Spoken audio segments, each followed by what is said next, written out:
Hello everyone, I'm Chester44, also known as Fly, and welcome to this Let's Play of Horizon Zero Dawn.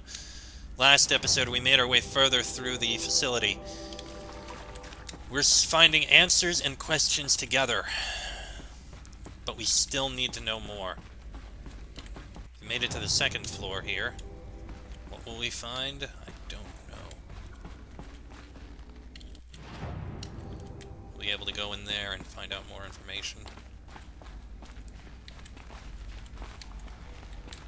Oh yes, these dead ones. I'm going to investigate those when we get in. I think this is it. Elizabeth Sobek's office. But it's sealed off. There's got to be a way inside. Keep looking. More eclipse. Careful now. Oh, really?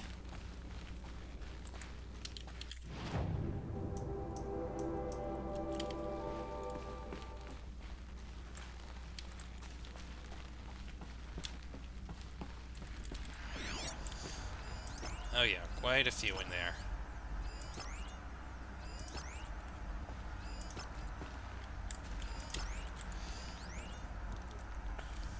All of this lost. The ancients' greatest gift to us. Greatest? How about the fact we exist at all? To abide in ignorance is a curse, Aloy. You of all people should know that. So this is it? It was destroyed? Looks like I have to go down over to where Apollo was held, and then take them all out.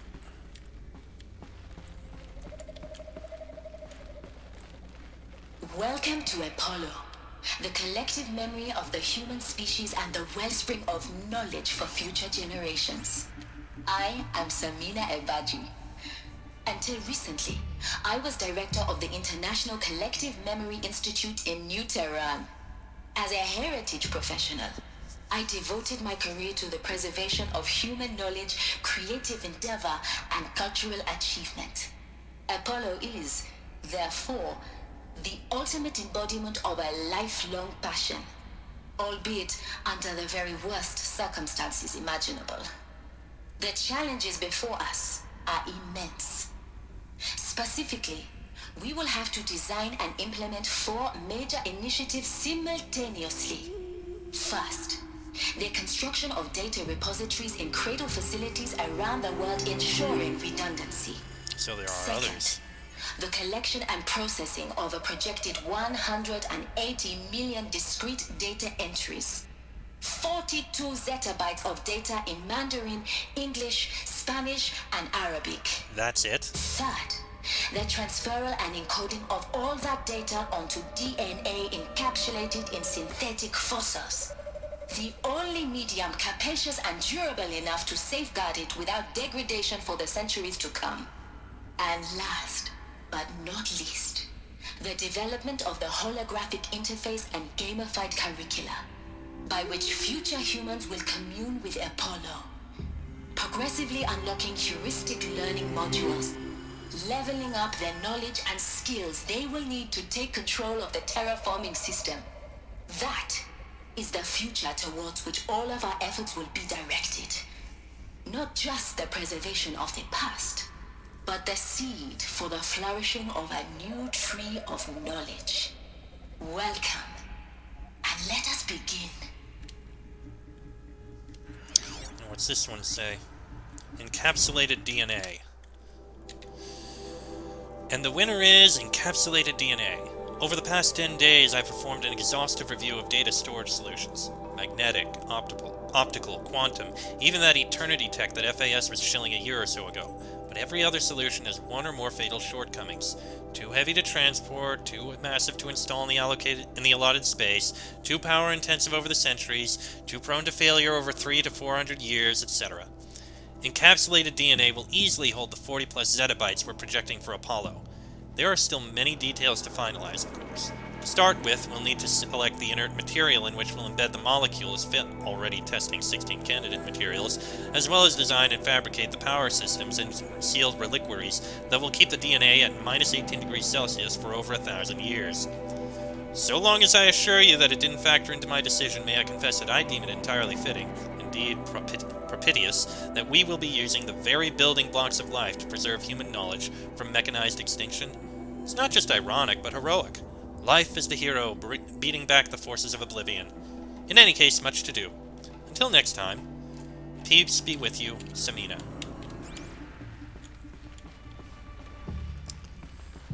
Alright then.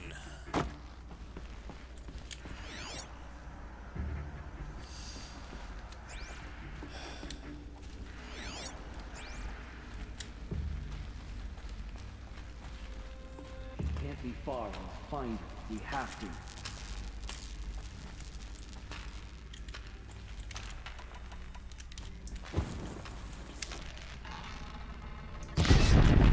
Close? Is that a piece of glass? Oh no, it did get him. Still sniffing around.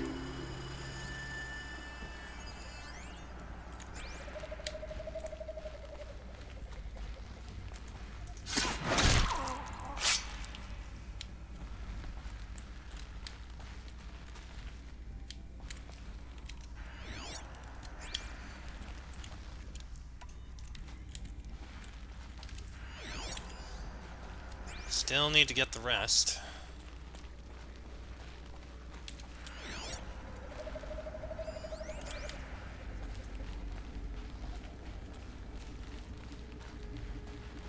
They're giving up.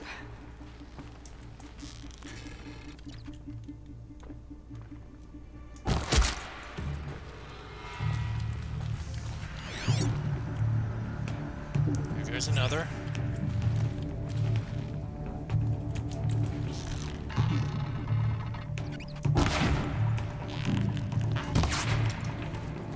Here goes another. Couple more.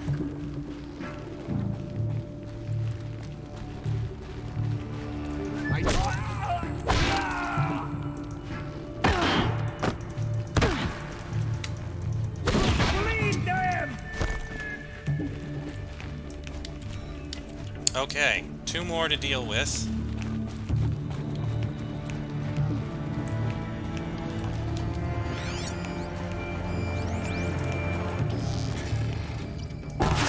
Godling and serpent.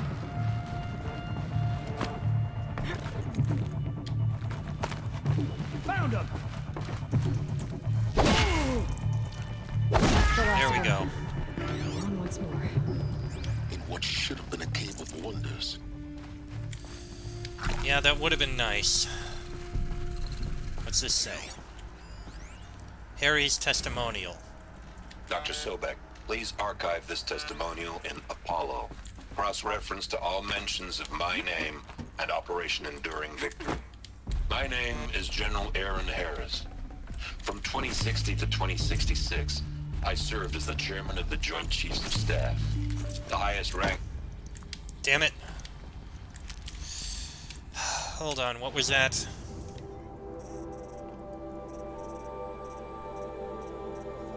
There it is. Excuse me. Dr. Sobek, please... Oh, I need to stay in here. Dr. Sobek, please Okay. archive this testimonial in Apollo. Cross-reference to all mentions of my name and Operation Enduring Victory. My name is General Aaron Harris. From 2060 to 2066, I served as the chairman of the Joint Chiefs of Staff, the highest-ranked officer of the United States Armed Forces.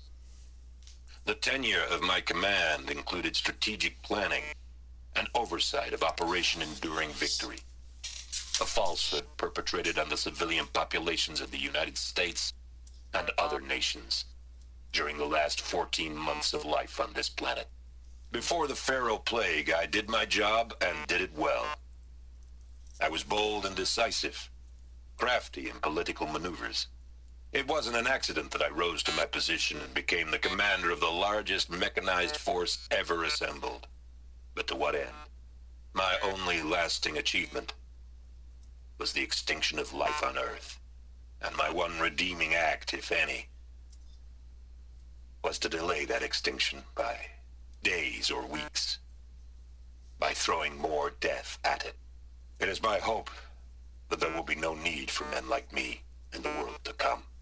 If you are one of the people of that future world listening to this message, please know that I am sorry and that I wish you well. Sincerely, Aaron Harris. Okay. He did what he could. Unfortunately, I didn't see what it said about this. Except I think it just kind of failed. It's no longer properly working.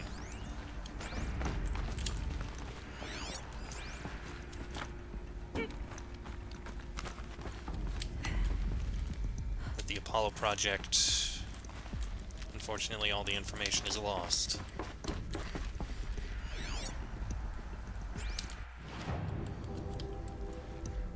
Alright, down here, I guess. This seems to be the way up.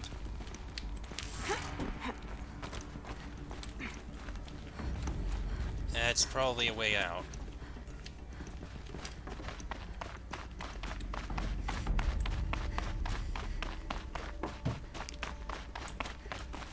Here we go. That's the symbol for Hades. Welcome to Hades, Zero Dawn's extinction failsafe protocol, the ultimate killer app. Now, I know what you're thinking. The purpose of Gaia is to resurrect life. So why give her a subordinate function, only purpose of which is to wipe out life all over again? I mean, what? Just plumb crazy, ain't it? Well, no, it isn't. Reconstituting a biosphere? That's a tall order. Tech smart as Gaia may be, odds are she won't get it right the first time. I mean, imagine you're Gaia, 200 years from now, and this new biosphere you're growing, it's all gone wrong. Alkalines are skyrocketing, coniferous forests eroding under the lash of superstorms that would have drowned Noah. It's chaos, a spinning top that won't stop wobbling. Now what are you gonna do? Release phase 1 organisms into that hot mess? Hope their CO2 and methane can balance out what you got started? Hell no. What you're gonna do, Gaia, is step aside while Hades takes over and does what you're just too darn nurturing and life-loving to do, which is burn that misbegotten mess of a biosphere to the ground so Gaia can start over. Okay, not burn, more like reverse terraforming operations and suffocate it. But you get the idea. Hades takes the biosphere back to zero. Square one, blank slate. And then, only then, does it hand the steering wheel back to Gaia and say, try again, old girl. And better this time, or we'll have to do this again. That's Hades. It's pretty badass when you think about it. Extinction on demand. Death on speed dial. All for the greater good, of course, but still, kind of metal. So welcome to Hades. Welcome to the void. Okay, so if that's the original purpose of Hades, why does it want me extinct? And how's it end up in the wreckage of a pharaoh titan, getting worshipped by the Eclipse like some kind of god? Well, Hades was If a god. Hephaestus went rogue, why not Hades too? That's what I'm thinking, but why?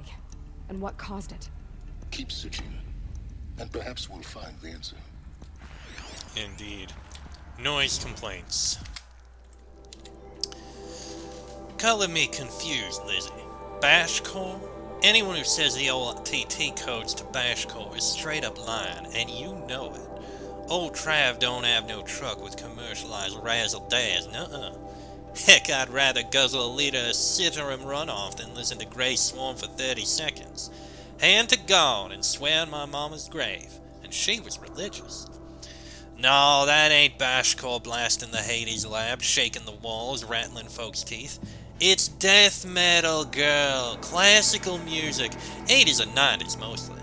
Got me some Dutch deathcore, some Japanese gore grind, some Swedish cannibal-themed stuff too. Stop by if you want to listen. Or heck, just come within 15 meters of the lab. Ain't no Bashcore, you'll see. or hear rather, in the screech that rends the air, and feel in the throbbing pulse of the floor and walls and ceiling, swallowing you up like it was Jonah trapped in the gullet of Gothic deathfish. Hallelujah! As for those requests to turn it down, no can do, Lizzie. This is how I code. Turn down my death metal? Might as well give up stimulants, chocolate malts, and industrial accident vids. Last I heard, we were supposed to be coding Hades down here. Am I really supposed to code an extinction protocol without death metal to inspire me? Hell no, I don't think so. Stay cool. Try it. He was quite a person. Hades protocol. Tate here. Just popped 3 blues, but I earned it. Finally figured out a Goldilocks solution to Gaia's rather extreme executive authority. If that ain't worth 10 to 12 hours of dream time, what is? Before this, every usurpation protocol I designed failed in simulation because it was either too hard or too soft. Too hard, and it degraded the Gaia core. Sure, it pried her figurative fingers off the figurative driving wheel so Hades could take control, but by breaking her fingers, sometimes her arms too, so that couldn't fly. Everything depends on Gaia taking control back after Hades has done its business, so we had to find a solution that didn't leave Gaia any worse to the wear. Too soft, and Gaia only pretended to relinquish control. In simulation after simulation, Hades would take command of the terraforming system and reverse operations, only to have Gaia lurk in the background, quietly re-reversing processes and falsifying telemetry to hide its interference. Sneaky. I swear ain't nothing Gaia wouldn't do to keep life going, even when it's just simulated plant life. Turns out this just right solution is to isolate Gaia in a protective code shell, preserving its integrity, then unseat it from command position, so Hades can slip into the figurative captain's chair and work its magic. Oh, those blues are coming on strong now, so I'm not really describing it so clear, but pretty sure it'll work. Yeah, those blues are plenty strong. Guess it's time to sleep in bed. I'll back to it tomorrow. Alligators. I think I'm getting an idea of what happened with the Hades protocol. Archive abuse. From Samina to Travis Tate, copier CC Elizabeth Sobek. Mr. Tate, this mail concerns Apollo Archive submission number 0000238876. Your 666th submission in just 5 days, and oh, what a doozy. Despite earlier warnings re inappropriate materials, you chose to submit 265 holographic remasters of acknowledged classics of extreme exploitation cinema. Allow me then to thank you on 2 counts. 1, for giving me the pleasure of rejecting your submission, thereby consigning your favorite Eastern European torture flicks and their ilk to the dust heap of oblivion. It truly warms my heart to know that I have saved future humanity from the ordeal of experiencing not just 1, but all 16 installments of making a millipede. Don't worry, the Pasolini material has already been preserved.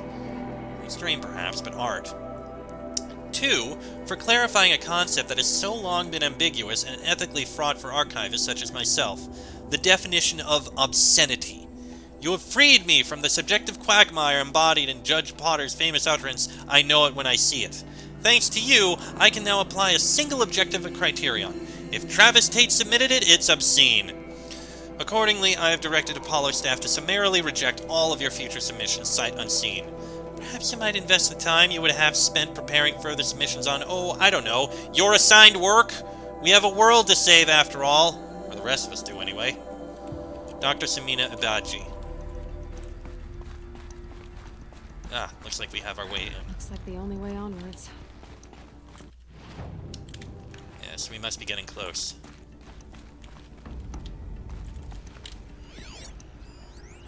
Holoprojector. Alright. Welcome to Eleuthia, the crown and king of Gaia's subordinate functions. For it is by Eleuthia that the human race will continue to exist. I am Patrick Brochard-Klein, the Alpha in charge of this program. Now let one thing be perfectly clear from the outset. Eleuthia is not a genetic engineering project. Our goal is to preserve the human genome, not alter it. A snapshot of human genetic diversity, literally frozen in time. The genetic quintessence of our species, unmodified. Under my watch, our activities and initiatives will comply with the 2034 clone provisions and the 2048 Rally Accords.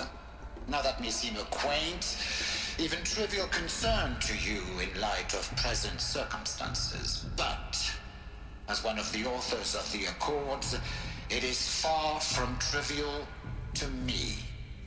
The practical challenges before us are staggering in scope and complexity, but not insurmountable. No. Global collation and provisional storage of zygotes, perfection of exogenic technologies, design and perfection of servitors to provide nurture and inculcation during early child development. All of these program components must and will proceed in tandem.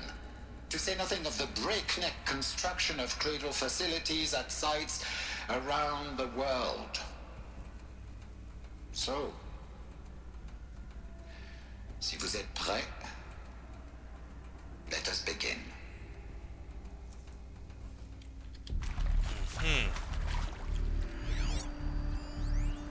FZ Chambers. Let's see here. From Patrick Brochard-Klein to Elizabeth Sobek. The ectogenic chambers arrived 2 days ago. I spent the last 36 hours examining them and poring over technical documentation. They're a revelation. Astonishing. I don't know what you had to give Far Zenith in trade to get these chambers, but it was worth it. In a single leap, their embryologists have vaulted past 50 years of technological shortcomings. The risks of ECMO, resolved. Nutrition delivery, resolved. Hormonal stability, resolved. 12 other risk areas, resolved. Before I examined these chambers, I considered the Odyssey to be a fool's errand. But if the rest of FZ's technology is at this level, well, a human colony around Sirius doesn't seem so impossible after all. Mass fabrication of the chambers will present a number of challenges, but I'm confident they can be resolved. I'm going to rest for a few hours, then get back to it. Expect a fabrication plan within 48 hours. Are these what I think they are? Artificial wombs.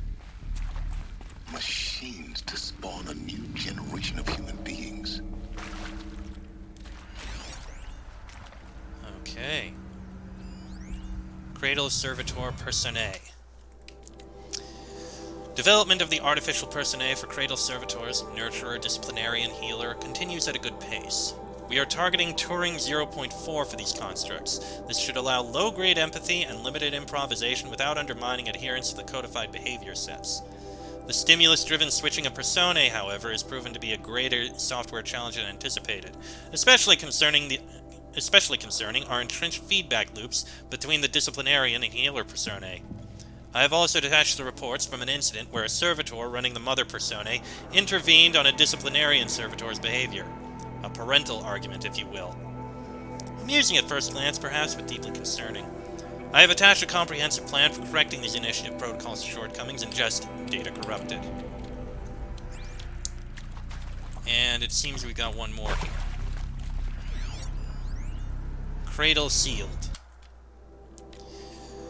Eleuthia 01 was successfully sealed before the swarm advancing across Xinjiang province could detect it. Ping back from Crucial Systems is good. For our maiden voyage, a success. Regards my dispute with the betas over zygote selection. Of course, I understand we have limited overhead to run simulations of gene flow in our future humans, but we can all agree there is margin for refinement in the future cradle populations. Donc, in addition to personally overseeing completion of the Eleuthia 2 site inside Mount Namuli, I will formulate and propose a modified zygote selection plan within the week. Kinda to be expected that it would be something like this. It looks like we can finally get up there.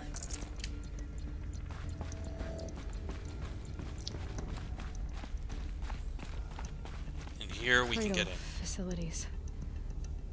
Elizabeth said a new generation of humans would be spawned inside such places. She did. All Mother Mountain. It was one of them? there's only one way to be sure.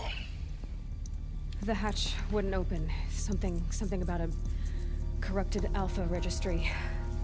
I need to search Elizabeth's office. We must be getting close.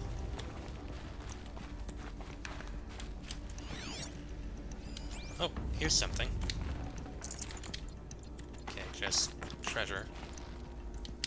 Nothing else there.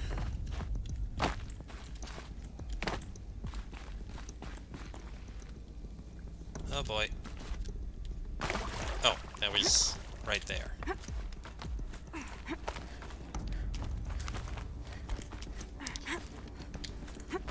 This must be the way to get in. Hey guys, sorry about the awkward interruption, but it turned out that this episode actually ran about 50 minutes very long. So because of that, I'm dividing this up into 2 episodes. Because of that, well, I'm ending this particular episode here. Next episode, we'll be going through the rest of this and seeing what's about to come. Till then, I am Chester44, also known as Fly. That has been Aloy. This has been a Let's Play of Horizon Zero Dawn. And I shall see you all next time.